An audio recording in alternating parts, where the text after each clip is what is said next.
The applause crashes over Sophia Reyes like a wave she can't outrun.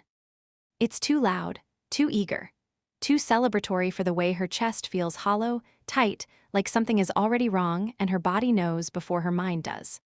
White silk weighs her down, heavy with lace and expectation. The cathedral glows gold and white, sunlight refracting through crystal chandeliers like blessings she never asked for. Callum Carlyle's hand encloses hers. His thumb presses into her knuckles, a quiet warning she's learned to read. Behave. Sophia, the officiant says warmly, voice echoing. Do you take? Her phone vibrates against her palm. 3 times in quick succession. Sophia freezes. Callum feels it, his grip tightens, smile never faltering. He leans closer, lips brushing her ear. Ignore it, he murmurs, this isn't the time. Her pulse slams violently. Sophia lowers her bouquet, the screen lights up. A message waits, brutally simple. I didn't know how to tell you, I'm sorry. It's been going on for months. Photos load. 1, 2, 3. Callum, her fiancé. Vivienne, her best friend. A random hotel room. Sophia's vision tunnels. The room tilts. Sound drains away, replaced by the roar of blood in her ears. Her fingers go numb, she lifts her head. Vivienne Moore stands 3 rows back, pastel dress immaculate, hands folded demurely. Her face is pale, but her eyes are fixed on Sophia with sharp, naked calculation. No guilt, just expectation. Sophia's breath stutters. She turns to Callum. He doesn't look surprised, only irritated at the interruption. Sophia, he whispers through his smile, jaw tight, don't do this here. Do what? Her voice comes out broken, loud. Find out you've been sleeping with my best friend. The officiant falters. Gasps ripple through the cathedral. Callum's smile cracks. We'll talk about this later, he hisses. You're emotional. Later. The word detonates inside her. Later after the vows. After the cameras. After she belongs to him. Sophia pulls her hand free. The motion is small. The reaction is not. I won't marry you, she says. The room erupts. Callum laughs, sharp, disbelieving. You're not serious. You cheated on me, Sophia says, tears spilling freely now. She turns. Looks straight at Vivienne. You held my hand this morning, Sophia says hoarsely. You fixed my veil. Vivienne steps forward instinctively. Sophia, please. Don't, Sophia snaps. Don't pretend you care. If you cared, you won't have done this, especially not this way. Callum moves fast. Too fast. He grabs Sophia's wrist, hard. You are not walking away from me, he snarls under his breath, voice low and vicious. Do you have any idea what this will do to my family? To me. Sophia stares at him. At the hand digging into her skin. At the truth she never let herself see. You don't even love me, she says, tear in her eyes, hands shaking. You never did. Callum's eyes darken. Watch what you say. She yanks her arm free. I won't keep explaining myself to someone who only hears me when I'm leaving. The words ring out, clear, final. Callum lunges, not thinking, not caring, reaching for her again as Sophia turns away. Stop her, he snaps. Someone moves. Someone bumps her.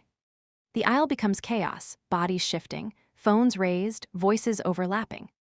Sophia stumbles. Her heel catches on the hem of her dress. She pitches forward. There's a moment, suspended, unreal, where she reaches out instinctively. For Callum, he doesn't grab her. He hesitates. Just long enough. Sophia falls. Stone steps, hard. Unforgiving. Her head strikes the edge with a sickening crack. Pain explodes, white-hot, blinding. She hears screaming, feels hands too late. Sees the ceiling fracture into light and shadow. As she fades, her last clear image is Callum standing at the top of the steps. Not calling her name. Just staring. Calculating. Vivienne is beside him, hand on his arm. Steadying him. They call it an accident. A tragic fall. An unfortunate misstep. Callum cries on camera. Vivienne stands beside him in black, eyes red, hand squeezing his like, she earned that place. Sophia Reyes dies from blunt force trauma and internal bleeding. And then, she wakes, breathing, alive.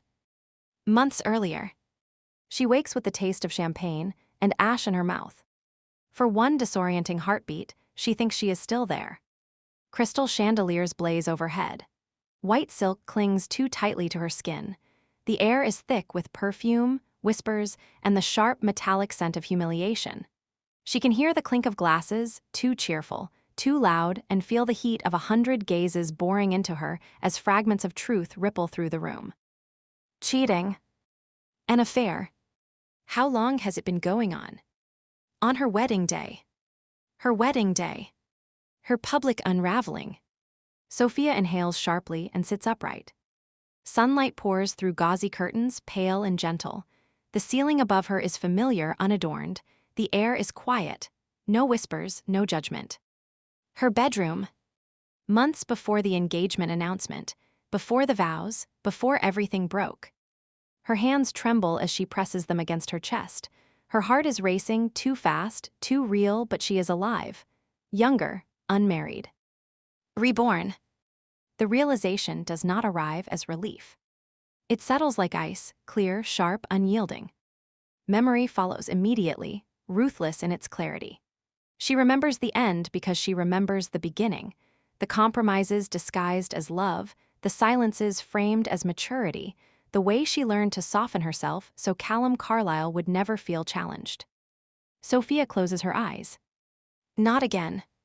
Callum calls before noon.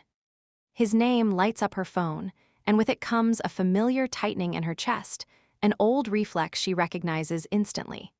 In her first life, she would have answered on the first ring, voice already smoothing itself into warmth and accommodation. This time, she lets it ring. Once. Twice. Then she answers. Hey, Callum says, already halfway into charm. You disappeared last night. She can picture him perfectly, handsome, relaxed, entirely certain of his place in her life. Certain of her. I was tired, Sophia replies. A pause follows. Not concern. Calculation. You could have told me, he says lightly. People were talking about it. There it is. Not are you okay? But how does this affect me? I didn't think it mattered, she says calmly. Another pause, subtle now, irritation bleeding through the polish. Sophia, Callum sighs, patience practiced and rehearsed. You're being distant. Is something wrong? The question isn't concern, it's a correction, subtle and well-trained, meant to pull her back into alignment. In her first life, this is where she would have explained herself, apologized, reached for reassurance she should never have needed to ask for. Now she says only, no. The silence stretches. Well, Callum says at last, tone smoothing itself back into control, don't overthink things, you always do that. She almost smiles. Of course, Sophia replies. They hang up soon after. Callum assumes the conversation ended on his terms. He does not notice that Sophia never once asked about his day. Later, standing in front of her vanity, Sophia studies her reflection. She looks the same. Soft features, composed expression, eyes often mistaken for passivity. They never noticed how much she observed. In her first life, she believed endurance was love. That loyalty meant silence. That being chosen required effort, constant, exhausting effort. She remembers how willing she was to do anything for Callum, and how quickly he learned to expect it. Her stomach tightens, not with anger but with clarity. Sophia reaches for her phone again, not to call him back.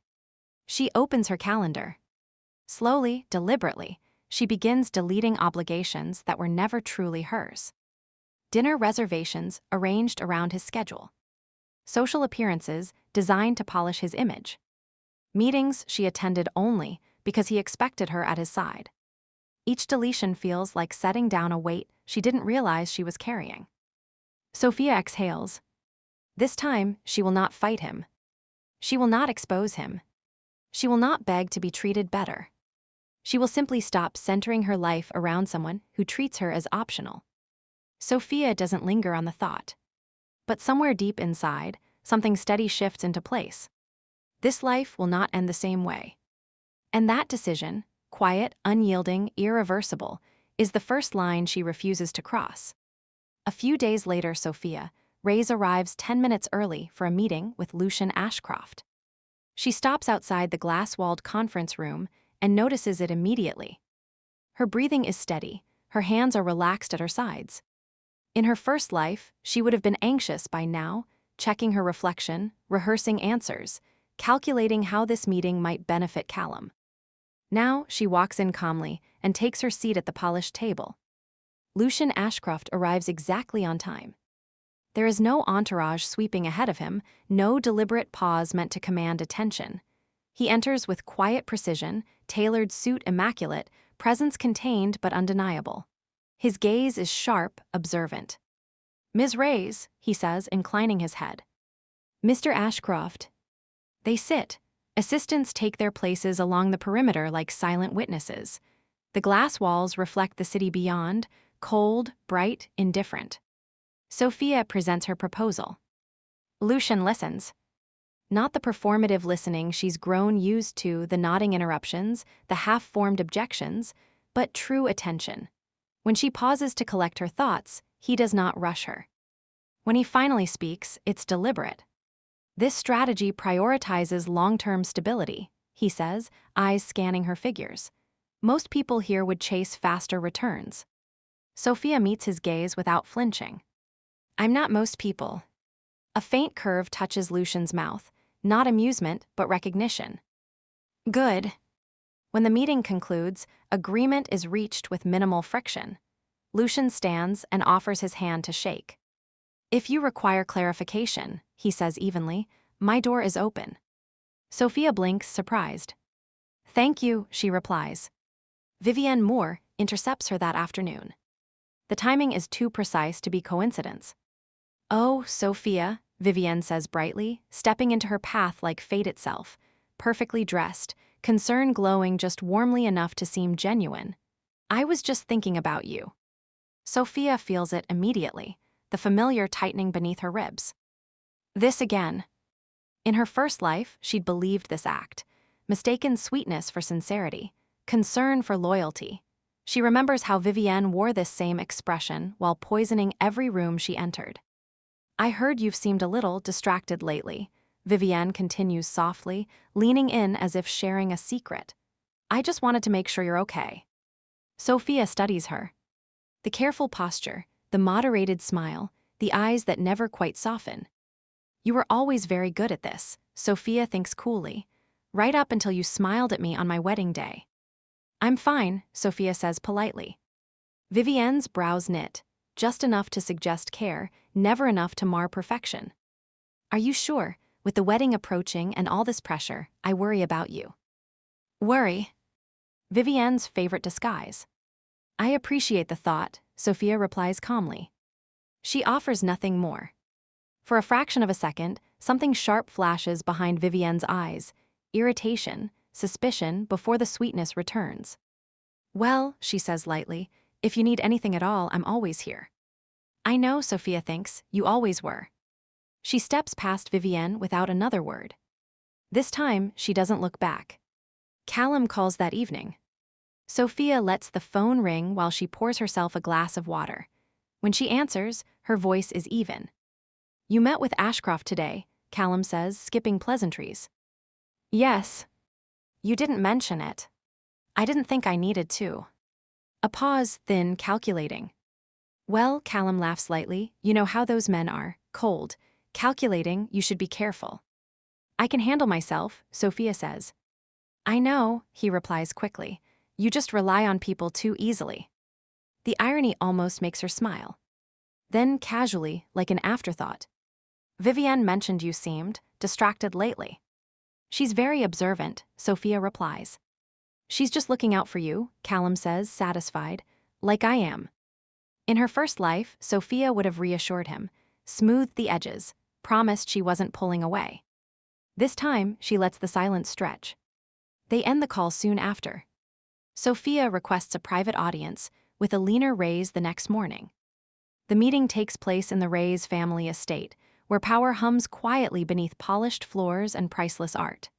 Elinar's people are present, two aides standing at a respectful distance, faces impassive, eyes sharp. Elinar Reyes sits at the head of the room, posture straight, expression unreadable. Sophia does not kneel. She does not hesitate. "Grandmother," she says evenly, "I won't marry Callum Carlyle." The room stills. Elinar lifts her gaze slowly. "Explain." Sophia meets her eyes, steady, unflinching. "He disrespects me. He undermines my judgment. And he allows another woman to interfere in our relationship while pretending it's concern." One of Elinar's aides stiffens. Elinar's fingers tap once against the armrest. "You're certain?" "I lived this life once already," Sophia says quietly.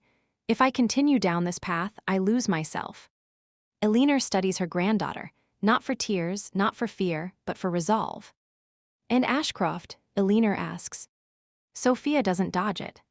"He treats me as an equal, nothing more, nothing less." Silence stretches. Then Elinar exhales, slow and measured. "You understand," she says, "that ending this engagement will cause upheaval."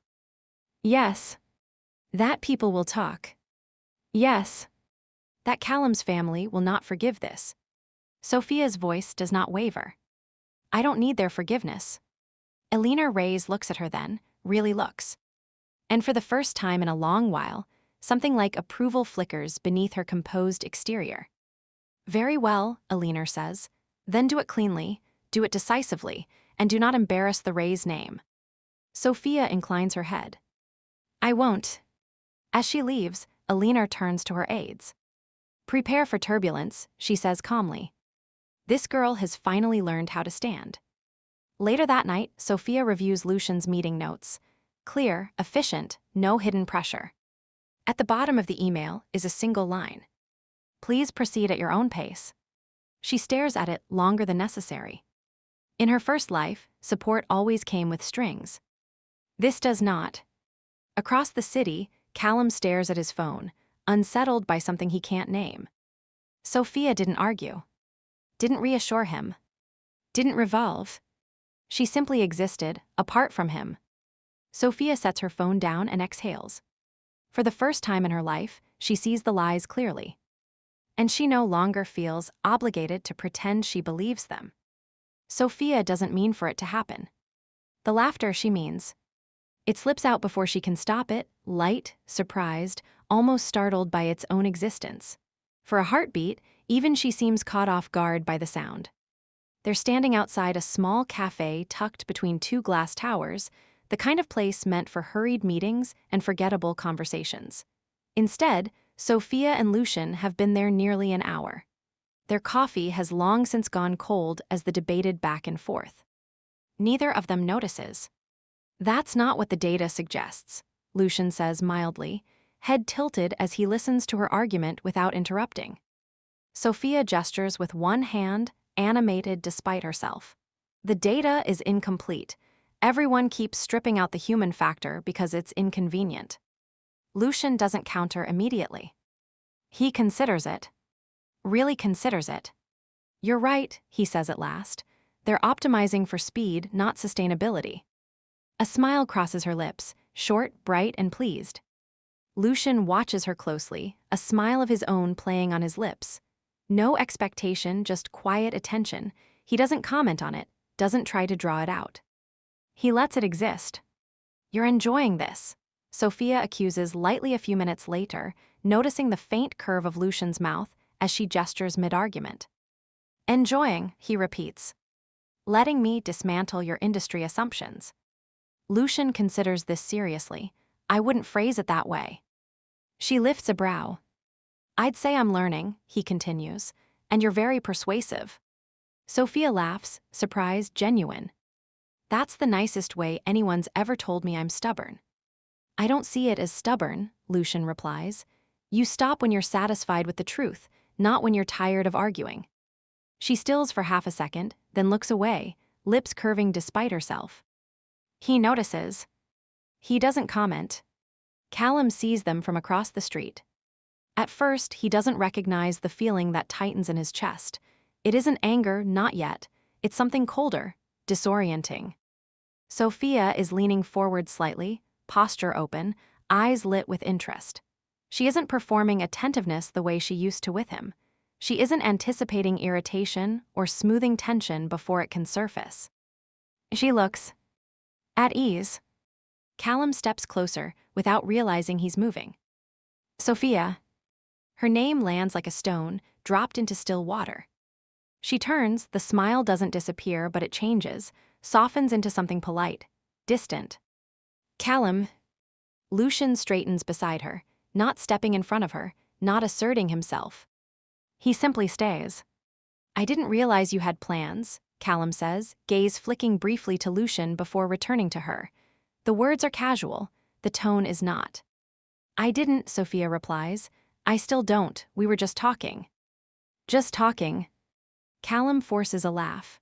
Right, well, I was hoping we could discuss the charity gala next week. You haven't responded. I won't be attending, Sophia says. The statement is simple. Final. Callum frowns, we usually go together. I know. Lucian remains silent, letting the space stretch.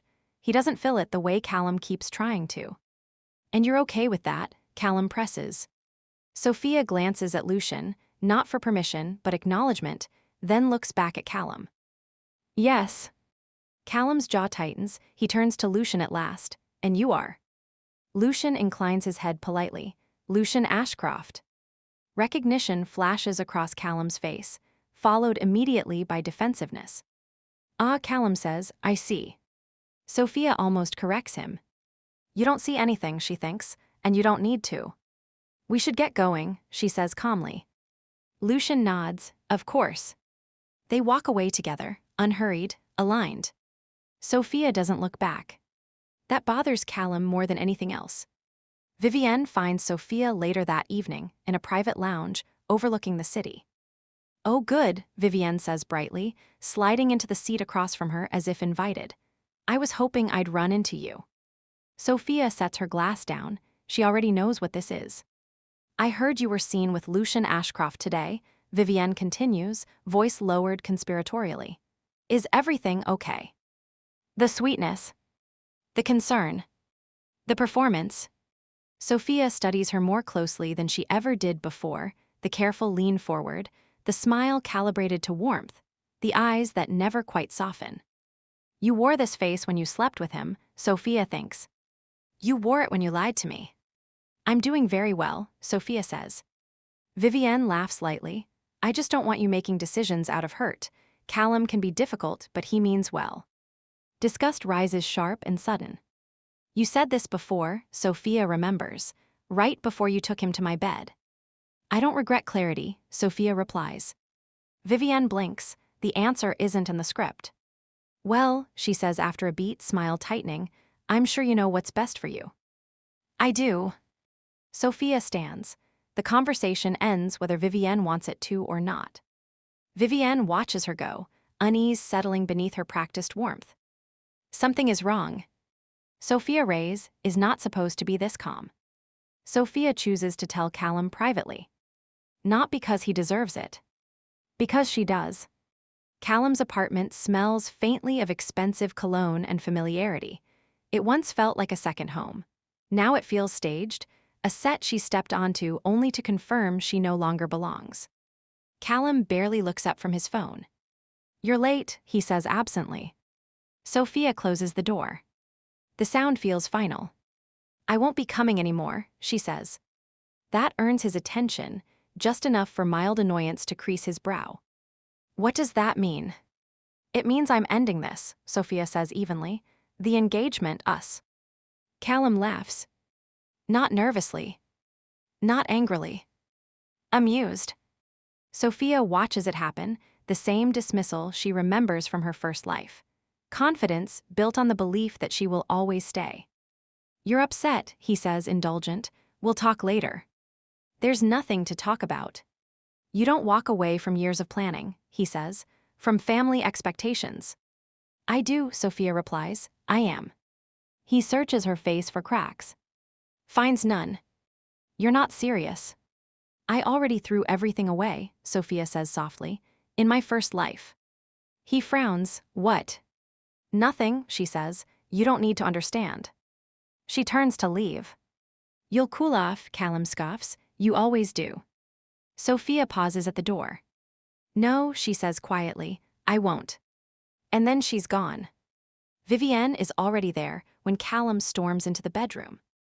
Sitting on the edge of the bed, scrolling, comfortable. Did she say anything? Vivienne asks casually. She's pretending she's leaving me, Callum scoffs. Vivienne laughs softly. Oh, that. You knew, he snaps. She's been distant, Vivienne shrugs. Sulking, probably. Vivienne reaches for him without thinking, smoothing the crease from his collar the way Sophia used to. Callum doesn't react at all. He just tilts his head slightly to let her. She thinks she can survive without me, Callum says. Vivienne steps behind him, arms sliding around his waist. She won't, Vivienne murmurs. She never has. Callum exhales, tension easing. Vivienne smiles against his back, slow, satisfied. She's too invested, she continues. She loves you too much to walk away. Sophia doesn't cry after she leaves. She feels light. The ache exists distant, dulled by certainty. She drives without destination until her phone buzzes. Lucian, are you free? She hesitates, then replies. Sophia, yes. They meet at a quiet restaurant overlooking the river. Lucian rises when he sees her, concern flickering briefly across his composed expression. You look tired, he says. I feel clear, Sophia replies. They sit, silence stretches unforced. Sorry about earlier with Callum, she rolled her eyes. He can be overbearing and entitled. He nods in understanding, watching, as she tore a napkin to pieces, clearly more irritated than she was willing to let on. I broke up with him today, she says at last. Lucian's jaw tightens, restrained, and I don't think he believed me. Lucian exhales slowly. That doesn't surprise me, he seemed the type. She studies him, the care, the restraint, the way he never rushes her emotions. I just know he's going to be awful about this, she admits. Lucian meets her gaze. I can help you. The words settle deep. This isn't business. Whatever happens next, Lucian says carefully, you don't have to face it alone. Sophia's chest tightens, not with fear but possibility. I think, she says softly, I'd like that. Lucian nods once, something resolute and quietly hopeful settling into place. Outside, city lights shimmer across the water. Elsewhere, Callum sleeps beside Vivienne, convinced this is a phase. Convinced Sophia will come back. And that certainty, unearned, unexamined, is exactly what will destroy him. The news does not spread loudly. It never does. It begins with a whisper. Two women near the champagne table, shoulders angled close, voices lowered just enough to feel intimate. Did you hear? Hear what? About Sophia Reyes. The second woman stills. What about her? She ended it with Callum Carlyle. The words drift outward, light as breath. They don't need help. By the time the orchestra reaches its second piece, the whisper has grown teeth. Lucian does not hover. He stays half a step behind her, close enough to intervene if needed, distant enough that no one can accuse her of hiding behind him. He notices the way her shoulders tight when certain names are mentioned, the way her smile becomes careful, measured. And without a word, he adjusts his pace to match hers. Sophia realizes, distantly, that she is breathing easier than she expected. When Callum Carlyle steps into the Whitmore Charity Gala, adjusting his cufflinks with practiced ease, half the room already knows. He senses it immediately. The way conversations hesitate when he passes. The glances that linger a fraction too long. A laugh behind him that lands a beat late. Something is wrong. Callum, an acquaintance, says lightly, curiosity sharpened into friendliness. Rough night. Callum smiles without thinking. Why would it be? The man hesitates, then shrugs. Just thought you might be upset, given the announcement. The smile freezes. What announcement? Across the ballroom, he sees Sophia Reyes standing beside Lucian Ashcroft. She is not hiding behind him. Her posture is easy, shoulders relaxed, chin lifted, not defiant, just finished. Lucian stands at her side without crowding her, his presence quiet but unmistakable. He belongs there without needing to assert it. A woman nearby raises her glass. To Sophia, she says, admiration clear. That took courage. Sophia smiles politely. It took honesty. That's when Callum understands it. And something inside him snaps. Are you out of your mind? Vivienne's voice is low and sharp as she grabs Callum's arm near the terrace doors. He jerks away. Don't touch me. She stares at him. You didn't know. I wouldn't be standing here if I knew, Callum snarls. She wouldn't do this without telling me. Vivienne lets out a short, humorless laugh. She did, you just didn't listen. Callum turns on her, fury flaring. You said she was harmless. You said she'd never leave. Vivienne forces her voice steady. People are watching. You need to talk to her. Fix it. Callum's gaze drags back across the room. Sophia is laughing softly at something Lucian says, head tilted slightly toward him, her hand resting easily against her glass. She's parading him, Callum mutters. Vivienne's nails dig into her palm.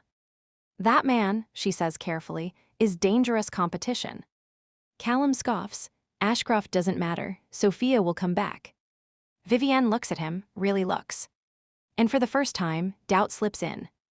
Sophia feels the shift before she sees Callum approaching. Lucian does too.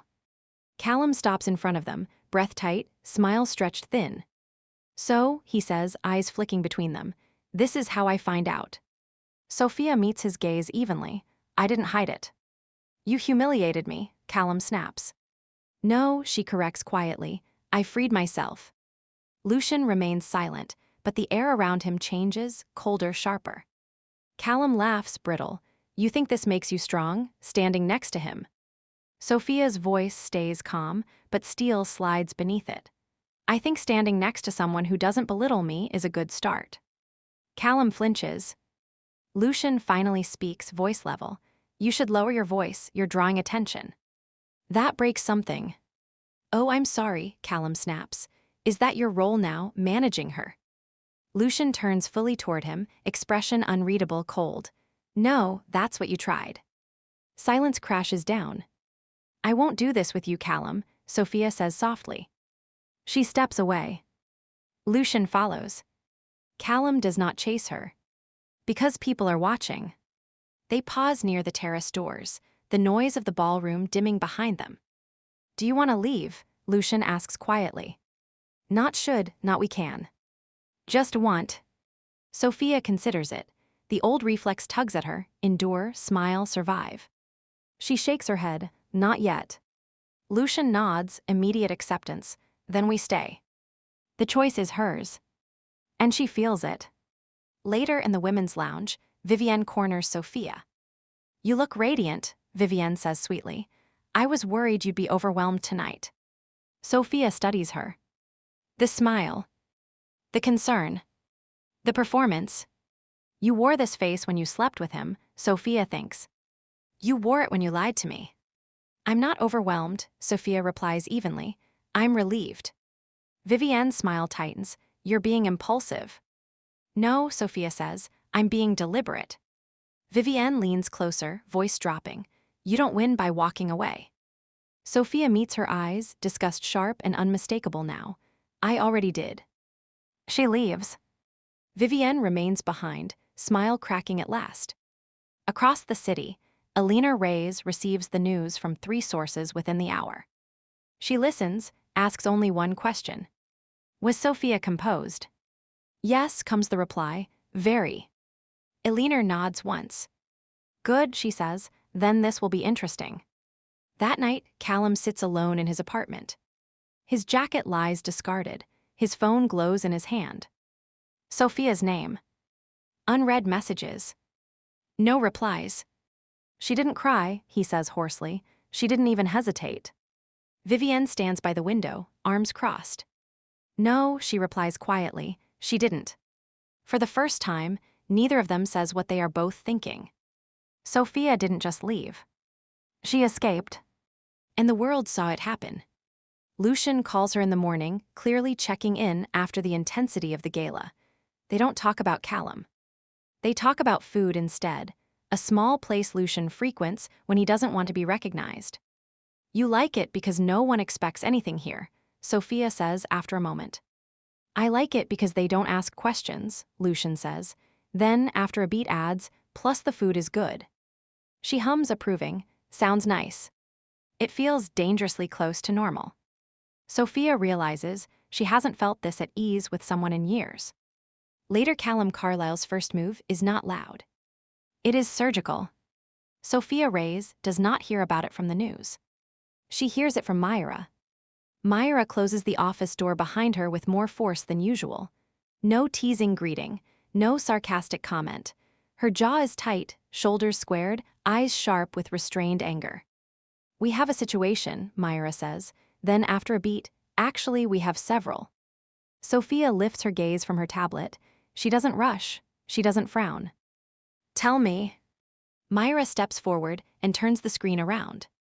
Headlines bloom across the display. SOPHIA, REYES ends engagement amid emotional instability. SOURCES question REYES, decision-making after sudden breakup. Is ASHCRFTS influence behind the split? Anonymous industry blogs masquerading as analysis. Carefully phrased concern. No accusations strong enough to sue over, just enough poison to spread. Sophia reads every word. Her face does not change. So, she says quietly, he's reframing. Myra exhales sharply. Callum's people are leaking this in waves, soft pressure, plausible deniability. Sophia sets her tablet down with deliberate calm, and the board. 2 members requested an emergency clarification meeting, Myra says, this afternoon. Sophia stands. Then let's clarify. Callum Carlyle is very pleased with himself. He sits in a private club overlooking the city, leather chair angled toward the window, drink untouched, the posture of a man convinced he is winning. Vivienne lounges across from him, phone in hand, scrolling restlessly. She still hasn't responded, Vivienne says. No denial, no statement. That's because she's panicking, Callum replies, casual and certain. She doesn't know how to move without me steering the narrative. Vivienne looks up, or she doesn't care. Callum scoffs. Sophia always cared, too much, that's why this works. Vivienne hesitates, then leans closer, lowering her voice. Just don't overplay it. If she looks cornered, people might side with her. Callum's gaze sharpens. Why are you worried about her? I'm worried about us, Vivienne says carefully. Callum stands abruptly, the chair scraping softly against the floor. This is what it looks like, Callum says coldly, when people forget where they belong. Vivienne watches him, something uneasy coiling in her chest. For the first time, his certainty doesn't feel powerful. It feels reckless. The boardroom is tense when Sophia enters. Myra sits to her right. The other seats are filled with composed faces and sharpened curiosity. Polite, watchful, waiting for weakness. Sophia does not sit. I understand there are concerns about my judgment, she says evenly. Let's address them directly. A board member clears his throat. Your personal decisions have raised questions. Because I ended an engagement, Sophia asks calmly. Because of the timing, another says, and the speculation surrounding. Sophia raises her hand. Speculation is not evidence. She gestures to Myra. The screen lights up with data, projections, contracts, timelines. Since stepping away from that engagement, Sophia continues, our expansion schedule accelerated by 12%. Overseas negotiations finalized without delay. And as of this morning, we secured independent backing that renders these concerns irrelevant. The room stills. Independent backing, someone asks. The door opens. Lucian Ashcroft enters without announcement, without urgency. I believe that would be me. Shock ripples through the room, instant recalculation. Lucian meets their gazes calmly, voice measured. My support of Sophia Reyes is not conditional, Lucian says evenly, and it is not temporary. He turns toward Sophia. It is her decision, he adds, always. Sophia meets his eyes. The room understands immediately. This is not a rescue.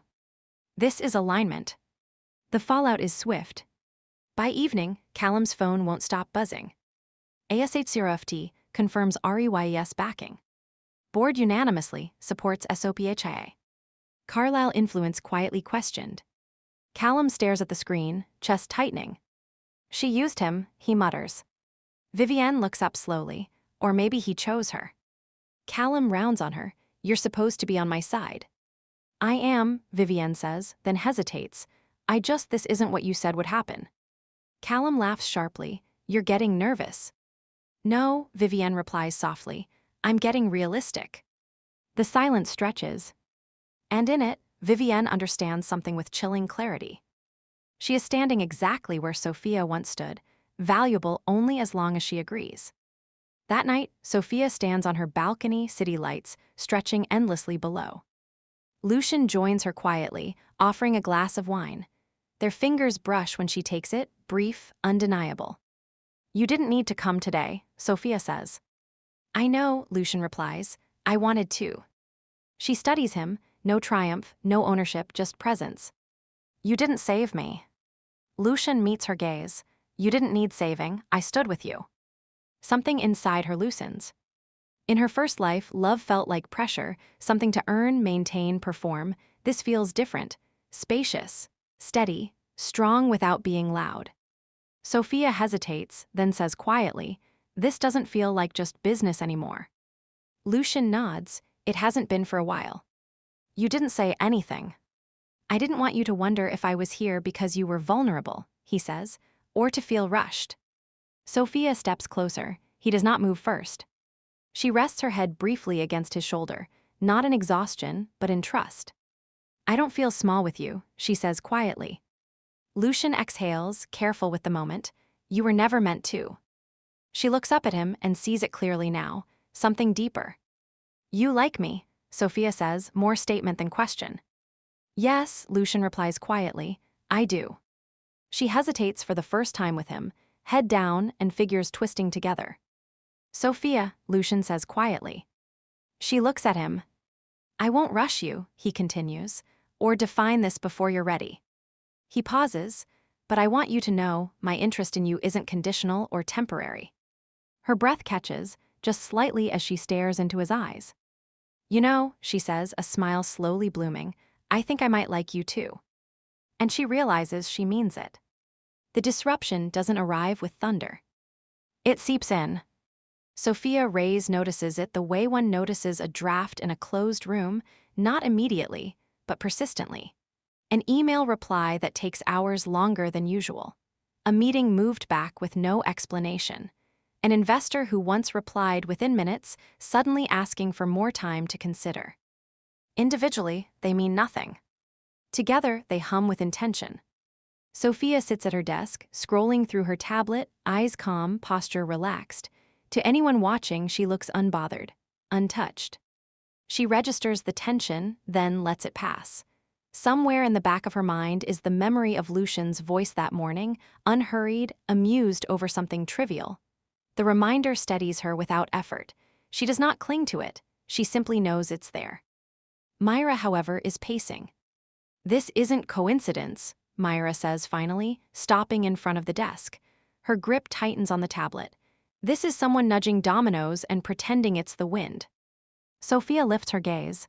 Carefully, she agrees. Myra exhales sharply. Carefully, my ass, he's trying to destabilize you. Sophia leans back in her chair, fingers resting lightly on the armrest. For a fleeting second, memory presses in, the echo of her first life. How this sort of pressure once hollowed her out. How doubt crept in quietly, gnawing, convincing her she was always one wrong step away from failure. That version of her would have lost sleep. This one feels something else entirely. Annoyance. He's testing leverage, Sophia says. Myra stares, testing. Yes, Sophia's lips curve faintly. He needs to know if I'll react. And if you do. Sophia's eyes sharpen, then he panics. Myra watches her for a long moment. Then, slowly, she laughs, a breathless, incredulous sound. God, I love this version of you. Sophia smiles, small but sincere. So do I. Callum Carlyle convinces himself that this meeting will change everything. He sits upright in the Reyes family study, posture immaculate, suit perfectly tailored. The image of a man who believes presentation can still bend outcomes. His hands are folded neatly in his lap, his voice softened into practiced concern. "I'm worried about Sophia," he says. "She's isolating herself, acting impulsively, making decisions without consulting anyone who truly cares about her." Across from him, Alina Reyes stirs her tea. Once, slowly. "Is she?" Alina asks. Callum leans forward just slightly. "She's being influenced. Ashcroft is." The spoon clicks against porcelain. The sound is quiet. Decisive. "You speak as though Sophia is a possession," Alina says coolly, "or a project." Callum stiffens. "That's not what I meant." Alina's gaze lifts to him at last, sharp, assessing, merciless. "It is exactly what you meant." He presses his lips together. "With respect, ma'am, I know her better than anyone." Alina studies him in silence. Then she speaks. "You knew who she was when she bent herself into shapes that pleased you," she says. "You do not know who she is now." Callum's jaw tightens. "She's making a mistake." Alina's smile is thin. "No, you are experiencing consequences." The dismissal is complete. When Callum leaves, the door shuts behind him with a finality that makes his chest tighten. For the first time, doubt slips past his certainty, cold, unwelcome, and sharp. Vivienne feels the shift that night. Callum doesn't touch her, doesn't even notice when she moves through the apartment. He sits on the couch, phone glowing harshly against his face, jaw clenched, eyes dark with obsession. "She didn't respond," he mutters. "She's doing this on purpose."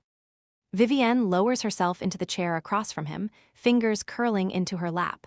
Maybe she just doesn't care anymore. Callum looks up sharply. "She always cared." The certainty in his voice sends a chill down her spine.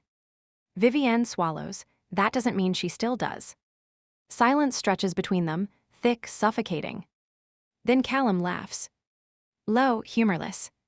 "You sound like you're taking her side." Vivienne stiffens. "I'm taking reality's side." He rises suddenly, looming. "You wanted her gone." "I wanted her out of the way," Vivienne snaps. "Not this." His eyes are cold now, stripped of pretense. This is what happens when people forget their place. Vivienne flinches. And clarity hits her like ice water. Sophia didn't lose a fiancé. She escaped a cage. Sophia chooses visibility. The charity gala Callum assumed she would avoid, the one dripping with expectation and judgment, she attends without hesitation. The room shifts the moment she enters. Conversations falter. Heads turn, whispers ripple like electricity. Sophia walks with unhurried grace, radiant without effort, composed without armor. Lucian Ashcroft walks beside her. Not possessive, not distant. Simply present. He does not offer his arm. He waits just long enough for the choice to be hers. When she matches his stride instead, something eases in his expression. Rowan intercepts them, eyes flicking between Sophia and the stunned crowd. You realize they're all staring. Sophia smiles politely. "Let them." Lucian glances down at her. "You sure you want to do this tonight?" "Yes," she answers immediately. "I'm tired of shrinking." Something warm flickers in his eyes. "Then I won't let you." They move through the room together, seamless. Sophia speaks and Lucian listens. Lucian responds and Sophia laughs. No tension, no performance. Just alignment. That is what makes it unbearable for Callum. He stands near the bar, glass clenched too tightly, watching Sophia's hand brush Lucian's sleeve. The way Lucian angles his body toward her. The way she leans in without thinking. She never leaned like that with him. He crosses the room before reason can stop him. "Sophia." The name cuts.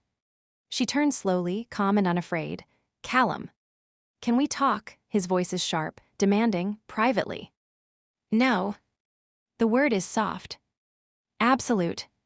"You don't get to dismiss me like this," he snaps.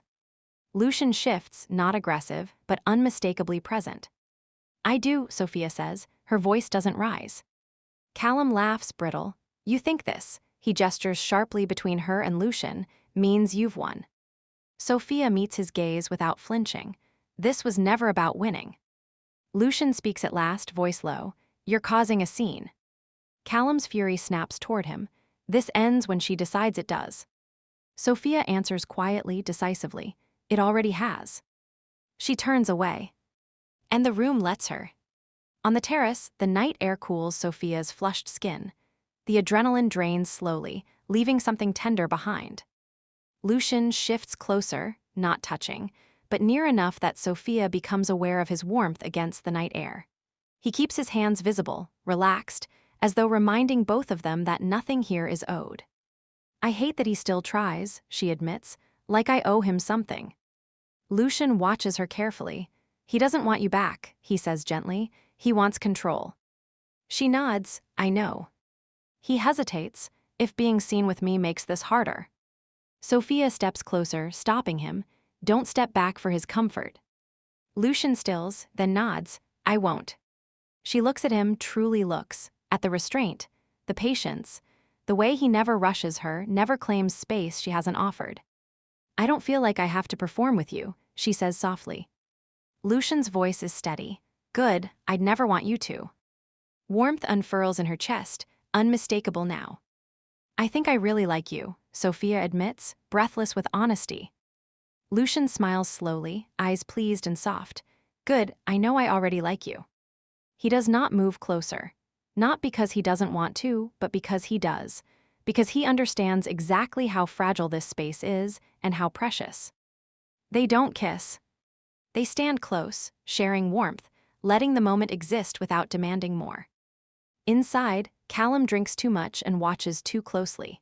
Vivienne leaves early, heart-pounding, finally understanding the cost of standing beside a man who cannot let go. And Sophia Reyes, steady beside Lucian Ashcroft, knows this with aching clarity. Obsession destroys. Love does not. And this time, she chose love before it ever had the chance to hurt her. The first headline reaches Sophia Reyes at 10:42 a.m. She is in the middle of reviewing a contract when her phone begins to vibrate. Not once, not twice, it doesn't stop. Sophia frowns slightly and looks up. Across the office, Myra stands frozen near the door, tablet clutched to her chest, her face pale in a way Sophia has never seen before. The air feels wrong. Myra, Sophia says calmly. Myra swallows hard. Sophia, you need to see this. Sophia doesn't rush. She finishes reading the last line on the page, caps her pen, and sets it down neatly. Only then does she stand. Show me. Myra walks forward and turns the screen. The headline is bold, aggressive, designed to humiliate. Reyes heiress, suspected of corporate espionage. Anonymous sources claim Sophia Reyes abused Ashcroft connections to steal data. For half a second, Sophia feels nothing. Then the cold spreads. It moves through her chest like ice water, sharp, deliberate, familiar. So this is how he chose to play it. Her fingers curl slowly at her side, not shaking, controlled. He escalated, Sophia says quietly. Myra's voice trembles despite her effort to sound steady. This isn't gossip, it's structured, evidence, dates, they're making it look real. Sophia closes her eyes for exactly one breath. In her first life, this would have shattered her. She would have panicked, cried, begged people to believe her. Now, anger settles in her bones, cold, clear, terrifying. Call Rowan, she says, and Lucian. Myra hesitates. Are you okay? Sophia opens her eyes. No, she says honestly, but I'm not breaking. Callum Carlyle is pacing when Vivienne enters the living room. The television is on mute. Sophia's face fills the screen as analysts speculate freely, mercilessly. Callum's jaw is clenched so tightly it looks like it might crack. Vivienne stops short when she sees the headline. You said you'd de-scare her, she whispers, not destroy her. Callum doesn't look at her. She brought this on herself. Vivienne steps closer. This isn't pressure, this is character assassination. She thinks she's untouchable now, Callum snaps. She thinks Ashcroft makes her immune. Vivienne's chest tightens, and if he doesn't protect her. Callum finally turns, eyes burning. Then she'll come back. The words hit Vivienne like a slap. Come back, she repeats slowly. She'll have no choice, Callum says. She'll need me. Vivienne stares at him. In that moment, something inside her finally clicks into place. You don't miss her, she says, voice shaking. You miss owning her. Callum's eyes darken. Watch your mouth. Vivienne takes a step back. For the first time, she understands. Sophia didn't lose a fiancé. She escaped a monster. Lucian's conference room is dim when Sophia arrives. Rowan is already there, jacket off, sleeves rolled up, eyes sharp with barely restrained fury. This is slander, Rowan says immediately. Blatant, criminal, and sloppy. He doesn't ask about the headline. He doesn't ask about strategy. He looks at her face, at the tightness around her mouth, the way she's holding herself together. He looks at her face. Are you hurt? He asks quietly. Sophia shakes her head. I'm furious. Lucian exhales, slow, controlled. Good. Rowan pulls files onto the screen, talking quickly. Sophia listens, absorbing timelines, sources, money trails. Callum didn't hide it well. He never does when emotions are involved. Lucian watches her instead of the screen. She's steady, but only because she's forcing herself to be. He recognizes the strain. He's seen it once before, late at night, when she thought no one was paying attention. I can make this disappear by morning, Lucian says after Rowan finishes. Quietly. Sophia turns to him. No. Rowan pauses. Public response will be messy. I know, Sophia says, but I won't let him rewrite who I am. Lucian studies her face, searching for doubt. There is none. Something deep in his chest tightens. The realization lands heavier than admiration. This is someone he could stand beside for the rest of his life. Then we do it your way, he says. And he means it. The press conference is brutal. Lights burn hot, cameras flash nonstop, voices overlap demanding answers. Sophia stands alone at the podium. Lucian stays where he is, far enough to give her space, close enough that she could find him with a glance if she needed to. Every instinct screaming to move closer, to shield her, to shut it all down. He doesn't. Sophia's voice is steady as she dismantles the accusation piece by piece. Audits, independent verification, witnesses, the truth laid bare. Then she lifts her gaze. I have reason to believe these allegations originate from Callum Carlyle, she says clearly. I will be pursuing legal action. The room explodes. Lucian closes his eyes for 1 second. She's extraordinary, he thinks. And she's terrifying. Callum watches the broadcast alone. Vivienne is gone. His phone vibrates violently, legal notices, frozen accounts, unanswered calls. The world tilts. For the first time, power isn't slipping back into his hands. It's leaving. That night, Sophia finally feels it. The shaking starts once the door to Lucian's apartment closes behind her. Her breath comes shallow. Her hands tremble, not violently, but enough that she notices. Enough that she can't pretend this didn't cost her something. Lucian notices immediately. He takes her coat without a word, sets a glass of water within reach, gives her space, not distance, but permission. You don't have to be strong here, he says quietly. Something inside her fractures at the gentleness of it. I hate that he still gets to hurt me, she admits, voice raw, even now. Lucian steps closer, slow, deliberate, careful not to crowd her. He doesn't get to keep hurting you, he says. She looks up at him and realizes, with sudden, unsettling clarity, that she trusts him. Stay, she says. Lucian nods once, no hesitation, no triumph. They sit together on the couch, close but not touching. His arm rests along the back cushion, not around her. Her shoulder brushes his chest when she exhales, accidental, unguarded. She doesn't pull away. Sophia shifts first. She closes the space herself, leaning into him until her head rests against his shoulder. Lucian stiffens for half a second, not pulling away, not closing in, then relaxes, letting her settle where she chose. His arm comes around her slowly, stopping at her upper back. Light, careful, as if he's memorizing where not to press. This feels dangerous, she murmurs. Lucian exhales softly, only because it matters. She tilts her head just enough to look up at him. Their faces are close now, close enough that she can see the change in his breathing, the restraint written plainly across his expression. I don't think this is just liking you anymore, she says quietly. Lucian doesn't answer right away. He looks at her the way he always does, as if he's weighing not what he wants, but what this moment can hold without breaking. No, he says at last, it is. The space between them tightens. For a heartbeat, neither of them moves. Sophia's gaze drops, not from uncertainty but awareness. The pull is there, obvious, mutual. Lucian does not close the distance. Instead, he rests his forehead gently against hers. Just that. No claiming, no urgency. A breath shared, a pause chosen. Sophia closes her eyes, letting the moment exist exactly as it is, full, steady, unforced. When she exhales, the tension eases instead of snaps. They stay like that for a long moment, grounded, close, unfinished. Lucian shifts back first, not retreating, just careful. Get some rest, he says softly. I'm here.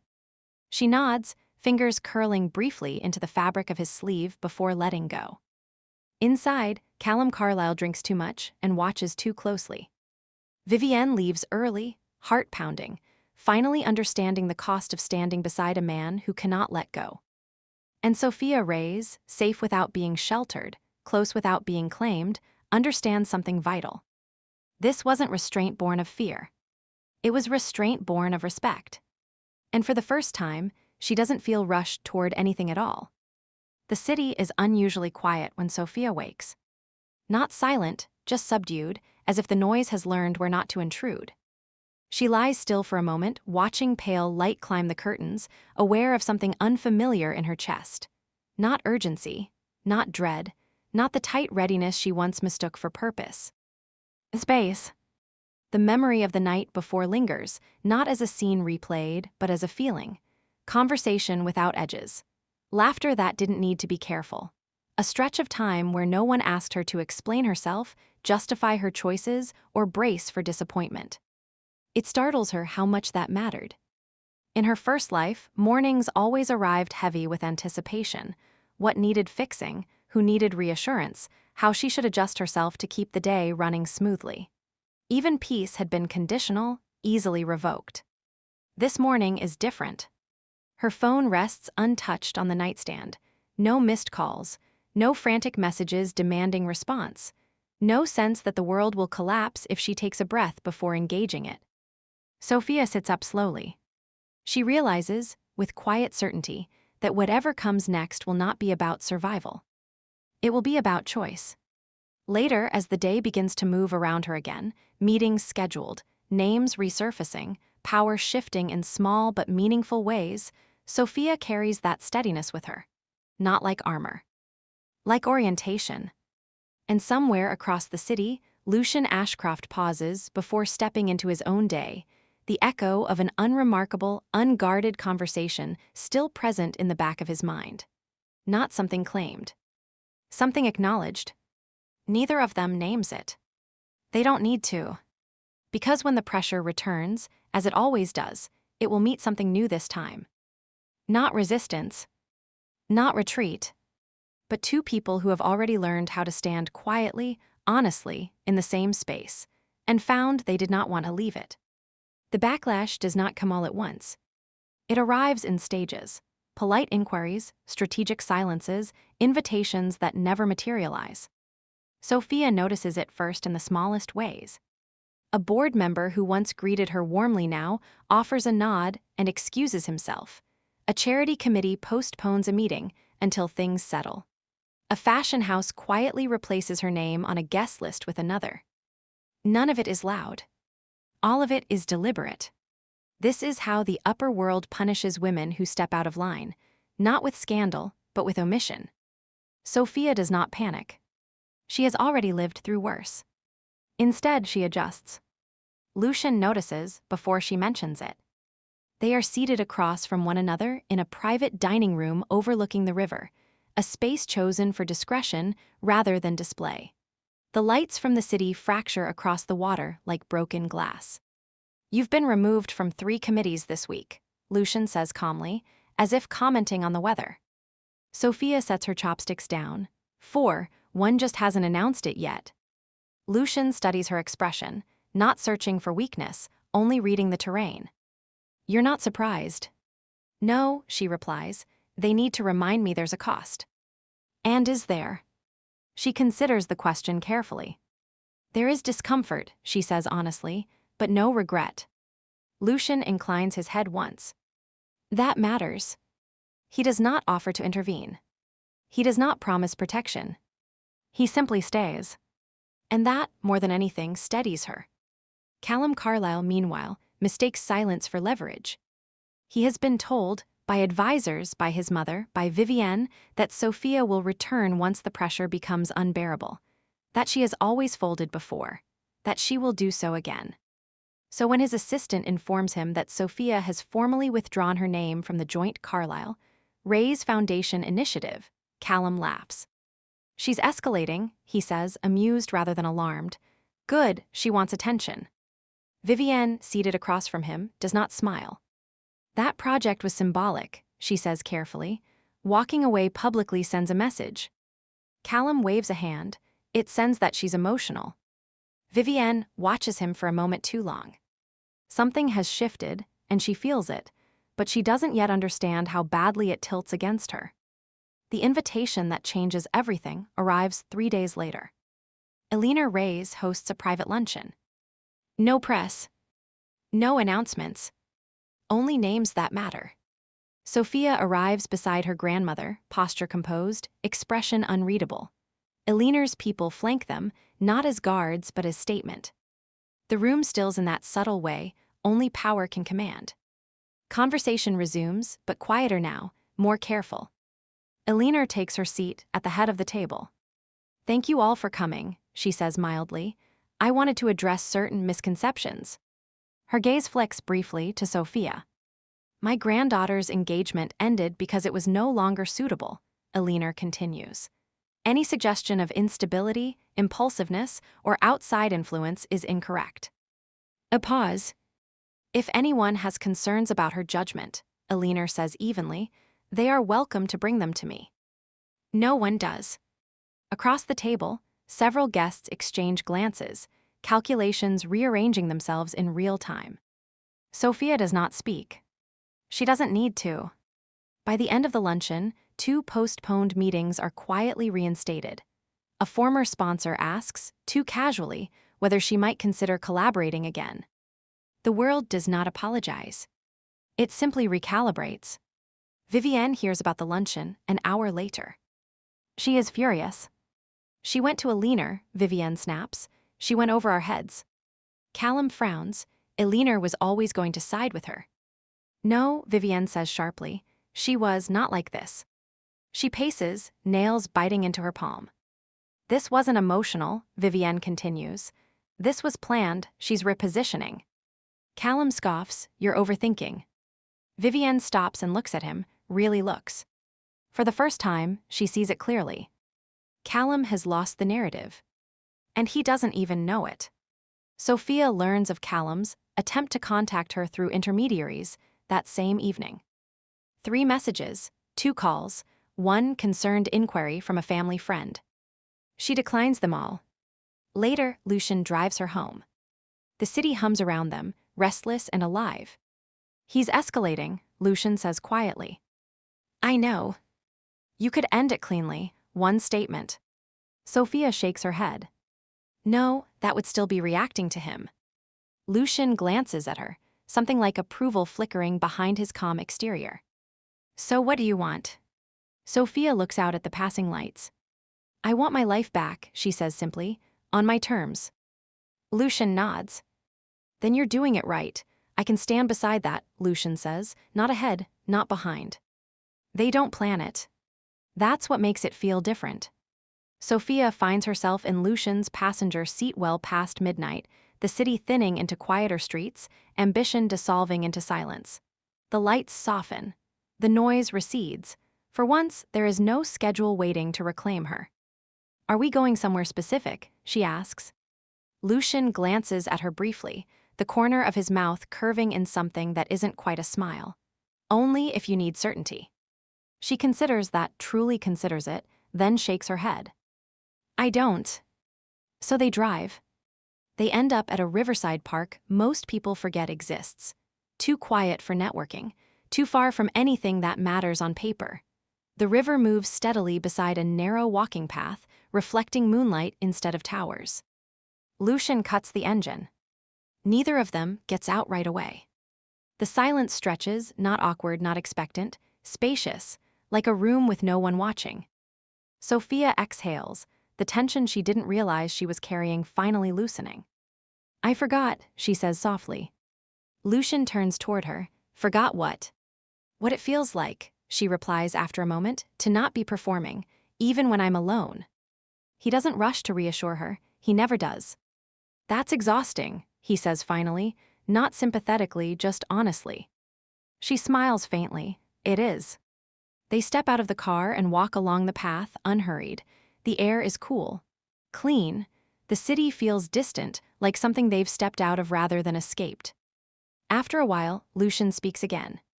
"When I was younger," he says, "I used to think peace was something you earned after you proved yourself." Sophia looks at him, and now? "Now I think it's something you recognize when you stop apologizing for wanting it." The words settle into her chest, warm and unexpected. She slows. Lucian slows with her. "You don't ask things of me," she says quietly, "not even small ones." He meets her gaze, calm, open, entirely present. "Should I?" She thinks about it carefully. "No," she says, "I just wanted to notice it out loud." Something shifts, not sharp, not dramatic. Deeper. They resume walking, closer now. Their steps align naturally, without effort. "Do you ever wonder," Sophia asks after a moment, "who you might have been if no one needed anything from you?" Lucian considers the river before answering. "Yes," he says, "often. And I think I'd still choose to be reliable," he admits, "just more selective." She laughs softly, not surprised, just pleased. "That sounds like you." "And you?" he asks. Sophia watches the water, the reflection of moonlight breaking and reforming with each movement. "I think," she says slowly, "I would have learned sooner that being gentle doesn't mean being weak." Lucian stops.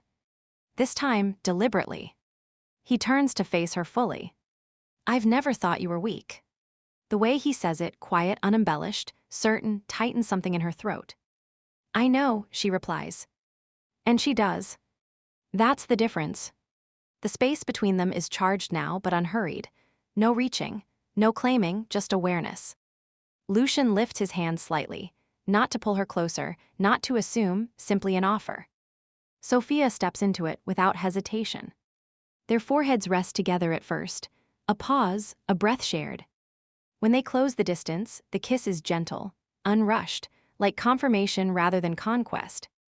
Sophia doesn't freeze. She doesn't second guess.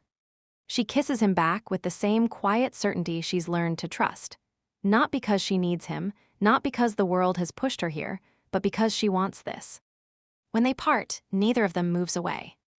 Lucian doesn't smile, he doesn't speak. He waits.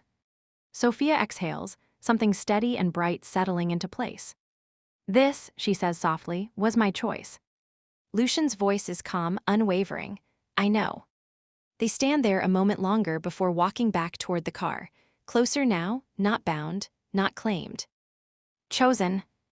Elsewhere, Callum Carlyle is still convincing himself this is temporary. Vivienne Moore is beginning to understand what permanence looks like when it excludes her. And Sophia Reyes, standing beside a man who never needed her to shrink, knows with quiet certainty. This wasn't the beginning of safety. It was something she would keep choosing. And she chose it without fear, without apology, and without looking back. The first crack is loud. Callum Carlyle slams his phone against the conference table, so hard the glass surface fractures, with a sharp, spiderweb sound. No one speaks. The legal team seated around him freeze mid-breath. A junior associate flinches openly. "Say it again," Callum snarls. The lead attorney swallows. The injunction was denied. The judge cited retaliatory intent and... "Shut up," Callum snaps. "I don't care how it was worded, fix it." "We can appeal," someone offers weakly. "And," Callum demands, "how long?" "A few weeks, maybe longer if..." Callum laughs, it's sharp, unhinged. "Weeks," he pushes back from the table and stands, pacing like a caged animal. "Do you know what happens in weeks? Money moves, boards realign. People forget whose name mattered first. No one answers. Because they all know. Sophia Reyes isn't waiting. She's moving. Sophia learns about the denial from Rowan first. He doesn't bother masking his satisfaction. The court didn't just reject him, Rowan says, sliding the document across the table. They flagged motive. Sophia reads calmly, no visible reaction. That means, she asks. That means, Rowan replies, if he pushes again, he looks vindictive, not wronged. Sophia closes the folder. He'll push, she says, certain. Lucian, seated beside her, shifts slightly. His hand brushes her wrist, not accidental. You're ready for that? He asks quietly. Sophia looks at him. Not for reassurance. Not for permission. Yes, she says, but I don't want to do it alone. Lucian doesn't hesitate. He turns his hand palm up. Sophia places hers in it. Then you won't, he says. Rowan looks away discreetly. The announcement detonates that afternoon. The Carlyle Reyes Foundation formally dissolves all joint initiatives. Not framed as scandal. Not framed as conflict. Framed as final. Phones light up across the city. Sponsors retreat. Invitations quietly retract from Callum's calendar. A charity gala removes his name from the honorary board without explanation. Callum watches the notifications stack. One after another. After another. This is her doing, he says hoarsely. Vivienne stands across the room, arms crossed tight against her chest. No, she says, this is the consequence. He rounds on her, don't you dare take her side. I'm not, Vivienne snaps. I'm telling you the truth. You think this ends here, Callum shouts. You think she wins. Vivienne meets his gaze, eyes sharp, almost pitying. She already did. That's when he loses it. He sweeps everything off the table, papers, glass, his phone crashing to the floor. The sound echoes, ugly and uncontrolled. She belongs to me, he roars. She always comes back. Silence. Vivienne steps back slowly. No, she says, she doesn't. And for the first time, Callum realizes she believes it. That night, Sophia attends the reception she was never supposed to be invited to again. She arrives with Lucian. This time, there is no pretending they are separate. His hand rests at the small of her back as they enter, not possessive, not hidden. A statement made without words. Whispers ripple. She brought Ashcroft. Is that deliberate? They looked. Sophia doesn't care. She moves through the room with composure sharpened by certainty. Lucian stays with her, occasionally leaning down to murmur something that makes her lips curve despite herself. At one point, a woman smiles thinly. You seem unaffected by recent events. Sophia meets her gaze. I'm very affected, she says. I just chose not to bleed in public. Lucian's fingers tight, slightly against her back. Later on the balcony, Sophia exhales. That was exhausting, she admits.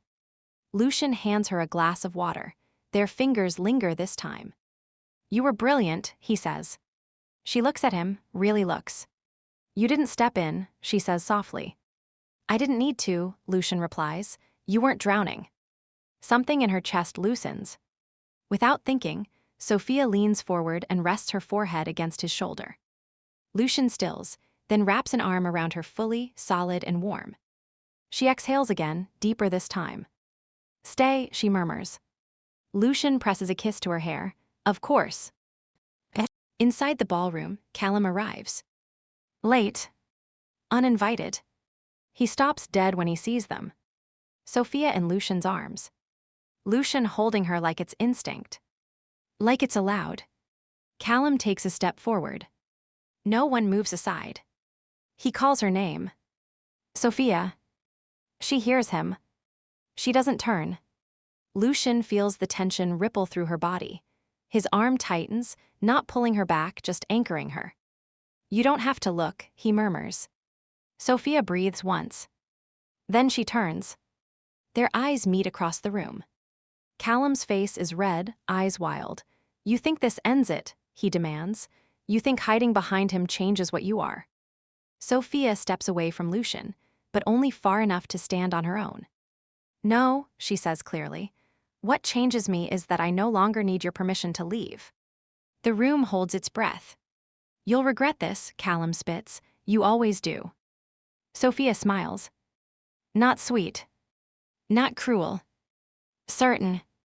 No, she says. I already lived the regret. This is what came after. Lucian steps to her side again. This time, she reaches for him first. Their fingers interlace. Callum's face drains of color. Vivienne watches from the edge of the room, heart pounding. This isn't temporary. This is permanent. Later, the city hums quietly around them. Sophia and Lucian walk instead of driving. Her hand stays in his. No hesitation now.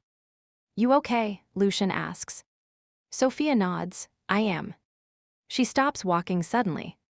Turns to him. This matters, she says, us, not as shelter, as choice. Lucian cups her face gently, thumbs brushing her cheek. I know, he says. This time when they kiss, it isn't tentative. It's steady. Grounded. Chosen. Behind them, fault lines widen. Careers fracture. Power shifts hands. But Sophia Reyes does not look back. She doesn't need to. She's already stepped into the future. Hand in hand with someone who never tried to own her. And never needed her to disappear to feel strong. Callum Carlyle does not go home. He goes back to the club. The same one, the same staff, the same polished mirrors that once reflected a man in control. Tonight, they reflect something else. He drinks too fast. His phone lies face down on the bar, silent now finally. No more calls to make, no more doors left to bang on. When someone mentions Sophia's name nearby, admiration careless and unguarded, Callum snaps. Shut up, he barks. The conversation dies. People stare. This is not how power leaves a man quietly. This is how it rips itself free. Vivienne finds him there. She hesitates before approaching, a pause that would have been unthinkable once. You can't keep doing this, she says finally. Callum laughs wild-eyed. Doing what? Watching her ruin me. Vivienne's voice is steady now, cold. You ruined yourself. He turns on her. You said she'd come back. I said she always had before, Vivienne replies. That was when she needed you. The words land. Hard. Callum's expression twists. She still does. No, Vivienne says. She chose someone else. She didn't choose him, Callum snaps. She chose to hurt me. Vivienne looks at him, really looks. And whatever she sees finally cures her. No, she says quietly. She chose peace. She leaves him there. This time, she doesn't look back. The next morning, the headline is unavoidable. Carlyle removed from foundation board. Insiders cite volatility, legal risk. Sophia reads it over coffee. She doesn't smile. She doesn't flinch. Lucian watches her over the rim of his cup. How do you feel? Sophia considers the question. Finished, she says. Lucian nods. They don't linger on it. They talk about the day instead. Meetings, plans, things that extend forward rather than backward. When Sophia leaves later, Lucian walks her to the door. She pauses there. This isn't a pause, is it? She asks quietly. No, he says, it's a beginning. She smiles, real, unguarded, and kisses him once more before stepping away. Not because she has to go. Because she wants to come back. The confrontation Callum Carlyle has been circling does not happen dramatically. There is no ambush. No grand interruption. No public spectacle he can twist into narrative. It happens in a quiet corridor outside a private legal office, neutral ground, intentionally chosen. Sophia stands near the window, coat already on, posture composed. She looks finished in every sense of the word. Callum arrives late. Of course he does. Sophia, he says, breathless, like he's rushed here under the impression that urgency still grants him relevance. She turns slowly. Not startled. Not defensive. Just attentive, like one listens to something that is already ending. I won't take long, Callum says quickly, misreading the stillness for hesitation. This can't be how it ends. Sophia studies him. He looks different now, less polished. The confidence that once wrapped him so comfortably sits crooked, fraying at the edges. He's tried to dress it back into place, but desperation bleeds through the seams. "You shouldn't be here," she says calmly. "I know," he replies immediately, "but I had to see you, to say this to your face." He takes a step closer. Sophia doesn't move back. "I was wrong," Callum says. The words come out rehearsed, then stumble into something more frantic. "About you, about us. I didn't realize what I had until it was gone." She waits. That, more than anything, unsettles him. "I can change," he continues. "I will change. I've already started. I ended things that shouldn't have gone on. I cut people out. I'll do whatever you need." Whatever you need. Sophia exhales softly, not in relief, not in anger. In recognition. "You don't mean that," she says. Callum frowns. "Of course I do." "No," she replies gently. "You mean you'll do whatever it takes to stop feeling like this." He stiffens. "This," he snaps. "You think I'm doing this for myself?" "Yes," Sophia says simply. "You always have." The words land without accusation. That's what makes them lethal. "You loved me," Callum insists. "You said you did." "I did," Sophia agrees. "I loved you the way you taught me to." He seizes on that. "Then we can." "But you never loved me," she continues, voice steady. "You loved what I gave you, my loyalty, my patience, my silence, my willingness to make myself smaller so you could feel larger." Callum shakes his head violently. "That's not true." "It is," she says, "and the reason you can't accept it is because you never learned the difference." Silence stretches between them. Callum's voice drops. "You think he loves you?" Sophia doesn't answer immediately. Not because she doubts it, but because the question itself no longer matters the way Callum hopes it does. "I think," she says at last, "that he never asked me to disappear to make room for him." Something in Callum's expression fractures. "I would have changed," he says hoarsely. Sophia looks at him then, really looks. "No," she says, "you would have adjusted, until it hurt again, until I went quiet again, until I forgot myself again." She steps back, not away from him, but toward the door. "This is the last time we have this conversation," she adds, "because I won't keep explaining myself to someone who only hears me when I'm leaving." Callum's voice cracks. "So that's it?" "Yes." Not cruel. Not triumphant. Final. She turns the handle. Behind her, Callum stands frozen, staring at the place where she was, where he always assumed she would be. He doesn't follow. Because somewhere deep down, he finally understands. She isn't leaving him. She already did. Vivienne Moore hears everything. Not intentionally, not dramatically. She had followed Callum there, out of habit more than intent, out of a need she hasn't yet learned to name. She stops short when she recognizes Sophia's voice through the partially open door. She listens. At first, she tells herself she's only curious. Then Sophia says it. "You loved what I gave you, not who I was." Vivienne feels it like a blow. She stays very still. When Sophia says, "You never learned the difference," Vivienne's chest tightens painfully. Because suddenly, horribly, it clicks. The private dinners. The secrets framed as intimacy. The way Callum praised her for being easy, for not demanding too much, for understanding his stress. Understanding. Convenient. She realizes with sick clarity that she never replaced Sophia. She only filled the space Sophia left behind. Vivienne's breath comes shallow. When Sophia leaves, Vivienne doesn't move. Callum remains where he is, shoulders slumped, hands clenched at his sides. He looks smaller now, unmoored. Vivienne steps forward. "Callum," she says quietly. He turns, startled, then relieved. For a moment. "You heard?" he asks. "Yes." She waits for him to deny it. He doesn't. "She thinks she knows everything," Callum mutters bitterly. "She always did." Vivienne studies him. Not the man she built fantasies around. Not the prize she fought for. Just a man standing amid the wreckage of his own illusions. "She wasn't talking about me," Vivienne says slowly. Callum scoffs. "Of course she was." "No," Vivienne repeats. "She was talking about you." He stiffens. "What's that supposed to mean?" It means, Vivienne says, voice trembling despite herself, that I wasn't special either.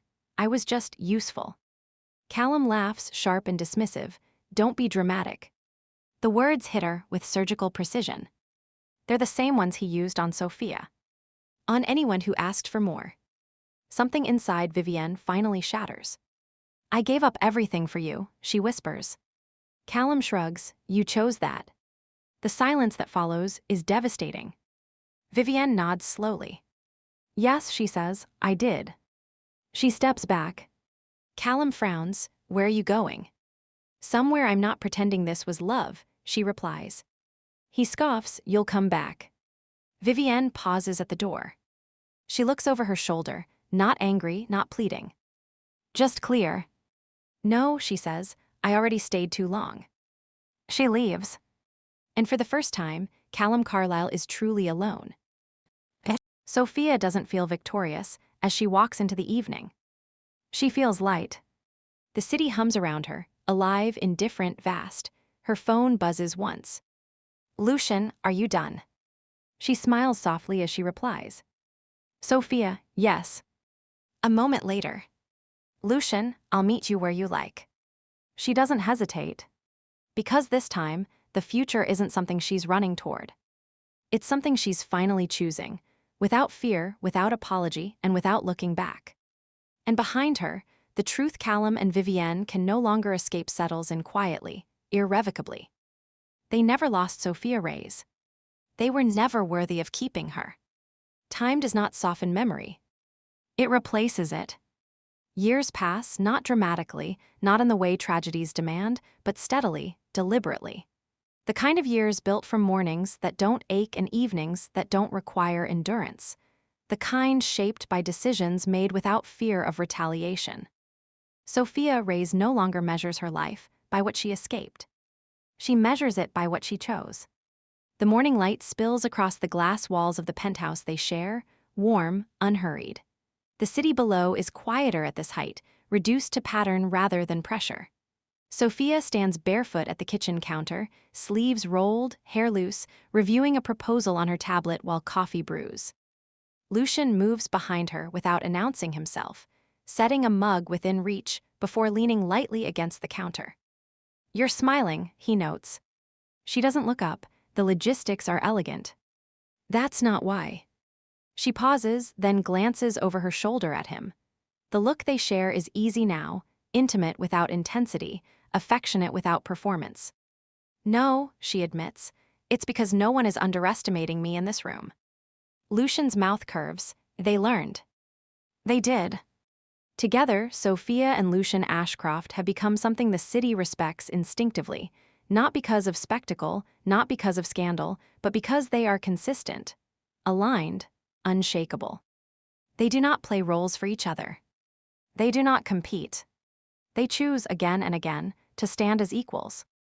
In boardrooms, Sophia speaks and Lucian listens.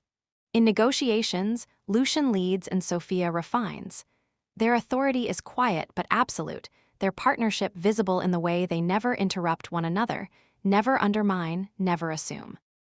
It unnerves people at first. Then it becomes the standard. At events, they arrive together and separate without concern. Sophia is radiant without armor now, confidence worn lightly, like a garment she no longer has to adjust. Lucian watches her with something deeper than pride, not possession, recognition. This is who she always was. And this is who she became when no one demanded she shrank. Callum Carlyle still exists. But only technically. He drifts through the edges of the same circles that once bent toward him, his name now followed by qualifiers. Former, once promising, complicated. The kind of man people remember vaguely and excuse themselves from quickly. He tells himself stories. That Sophia was lucky. That Ashcroft is temporary. That time will return something he lost. Time does not listen. At a charity event he was invited to out of courtesy rather than desire, Callum catches sight of them across the room. Sophia's laugh carries, not loud, not sharp, but genuine. Lucian leans in to murmur something, and she rolls her eyes affectionately before reaching for his hand. It is instinctive. Unconscious. Permanent. Callum turns away before the bitterness can show on his face.